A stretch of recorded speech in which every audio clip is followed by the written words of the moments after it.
Hey, dude, Buckaroos, how the heck are you, man? I am. Who are you? I have to beer with us for my first beer on this glorious Sunday. So, friend, almost a year, came into town today, so we met for breakfast. Or he's been, came in town all weekend, but he's had something going on. I've had something going on, so we finally met for breakfast today at Springfield Brewing Company. So anyway, I picked up, I bought two of these. Actually gave one to him, kept one for myself. It's Equinox IPA from Springfield Brewing Company. They have their Green Ghost IPA, which they bottle, but they don't bottle this one, which is why I got the crowler of it. 6.5%, 65 IBUs, described on their beer list as evergreen, piney, along with tropical fruit notes. And I liked it because it was just different. So I had one at the brewery this morning. That's why I got the crowler to really sit and kind of examine it a little bit more. Yeah, it's almost West Coast IPA, meets traditional American craft IPA, I guess, for lack of a better understanding, yeah. If they were to add pine notes to a West Coast, this is what you get. But yeah, it is a pleasant mix of tropical fruit on the nose anyway, a pleasant mix of tropical fruit notes, along with those kind of piney, evergreen, juniper kind of like aromas. Herbal, described as herbal.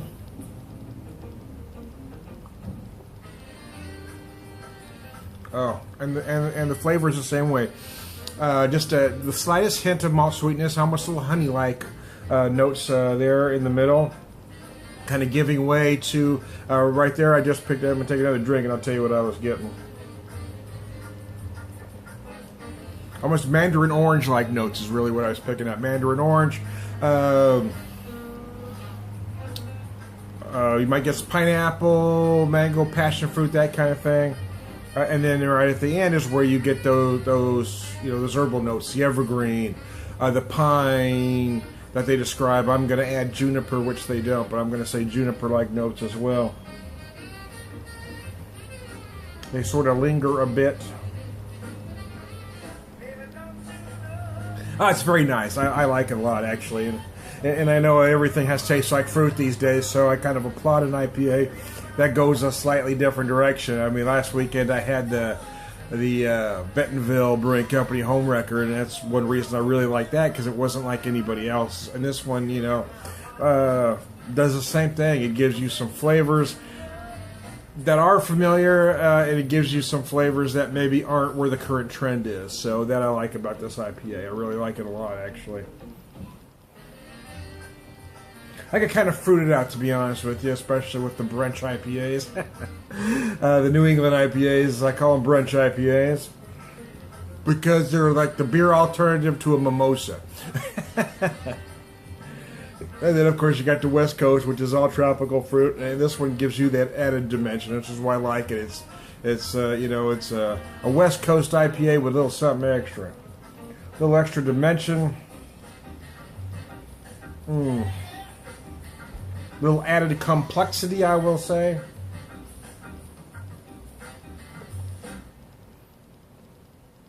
But it's just highly drinkable. Yeah, I mean, those pine, those evergreen notes, they do kind of linger on your palate a bit. But not so much as to tear it apart where you can't taste anything else. Again, early on is where I get the fruit. I get a little bit of sweetness. It feels like honey to me. I probably should be getting more just tropical fruit, and I do feel hints of pineapple, but I actually am getting a lot of mandarin orange. That's what I'm really feeling a lot of, is mandarin orange, to be honest with you. I just popped this as the first glass out of it using my little saddle box nifter here. The aromas are very nice, very pleasant. I got this a little cold, so they'll probably continue to open up as it warms, but then I'm going to do a live video with the rest of it. But I wanted to get a video here that I'll later put together and put on my YouTube channel. But I'm going to finish this and I'm going to do a live video for my Facebook. So even though I've done this one first, that's going to be the first one folks see. Oh, mercy, Percy.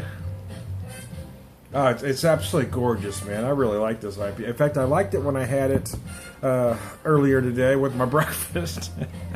I don't typically drink beer for breakfast, but it was Sunday, and I was meeting an old friend, and he was having a Bloody Mary. They serve the interesting. Bloody Marys are about $7, which may seem a little pricey, but Bloody Marys aren't cheap anywhere. But they also serve it with a sidecar of beer, and he had the little Equinox with it too.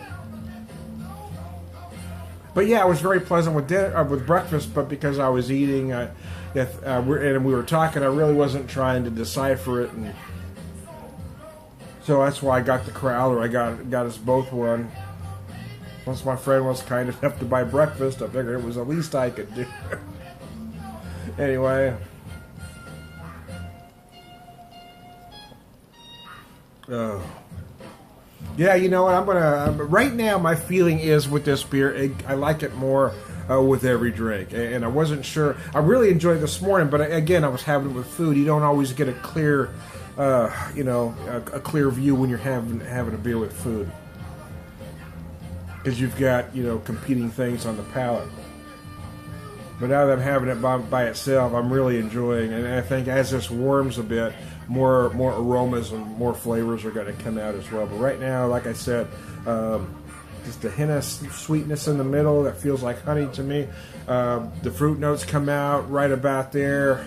I'm getting mostly mandarin orange, a little pineapple. You may feel some other tropical fruit notes. And then finishing with those big herbal notes, the evergreen, the pine that they describe. So there you go. Anyway, I hope you all have a glorious Sunday, man.